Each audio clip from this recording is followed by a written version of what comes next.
les communes signataires d'un contrat de ville ont obligation de rédiger un rapport annuel. Il est donc prévu de rendre compte de la mise en œuvre de la politique de la ville dans les 2 quartiers prioritaires de la ville que sont Kellermann, Faucharus et Saint-Roch-Lorne.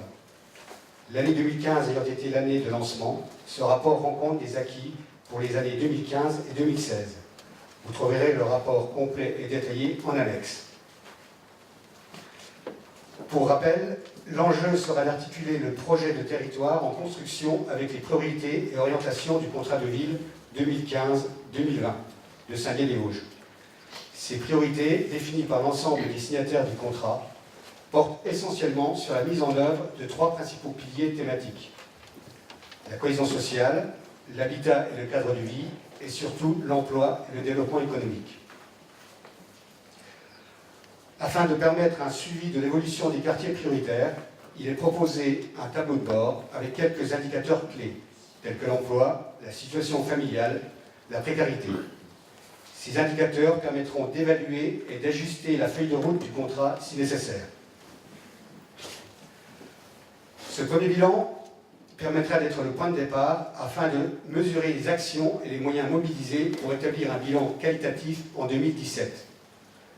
Concernant les actions proprement dites, en 2015, une enveloppe de 106 964 € TTC a été consacrée aux actions, 28 projets.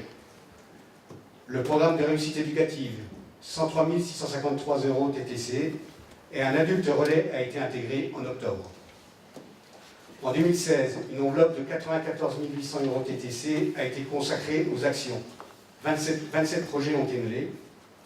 Le programme de réussite éducative a été reconduit avec le même montant. Et un autre adulte relais a été intégré en mai. Concernant les perspectives d'évolution, au regard des 2 années écoulées, une priorité forte vers l'emploi a été élaborée pour l'année 2017. Action en collaboration avec le Fab Lab et la pépinière d'entreprise. 10 à 12 jeunes ont été concernés par cette formation de futurs créateurs d'entreprises. Une action vers les emplois de service à la personne. 10 personnes, en majorité des femmes, ont suivi cette formation. Une action à destination des femmes du quartier.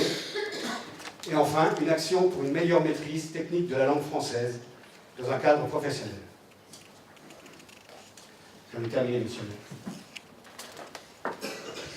Merci beaucoup, monsieur l'adjoint au maire. Donc on a bien compris que l'axe fort qui avait été placé au cours de l'année, des dernières actions, et notamment de l'année 2017, sur l'emploi dans les quartiers, avec une double perspective de formation des personnes, y compris de prise en confiance, et puis également de formation dès le plus jeune âge, avec ce programme de réussite éducative qui, dans une majorité des cas, se traduit par de l'aide aux devoirs, qui a lieu, mais pas seulement, également dans les collèges. Il faut savoir que, contrairement à une idée assez reçue, la personne notamment qui suit au sein du collège Souhait, mais également pour le collège Vautrin-Lude, en lien avec Louis Simon, qui suit ce programme, qui écoute les familles, qui identifie les élèves en difficulté, n'est pas une salariée de l'Éducation nationale, mais une salariée de la ville de Saint-Dié-des-Vosges, qui fait donc un effort tout particulier dans ces collèges vis-à-vis des élèves les plus en difficulté pour les aider, les orienter. Et effectivement, dès le primaire, en assurant de l'aide aux devoirs qui peut être déléguée selon les cas aux centres sociaux, mais dont la responsabilité incombe bien à la ville de Saint-Dié-des-Vosges. Y a-t-il des demandes de prise de parole sur ce sujet? Il n'y en a pas. Nous pouvons donc passer... Ah non, il n'y a pas de vote. C'est pareil, on prend acte, non? C'est ça, hein, c'est un rapport.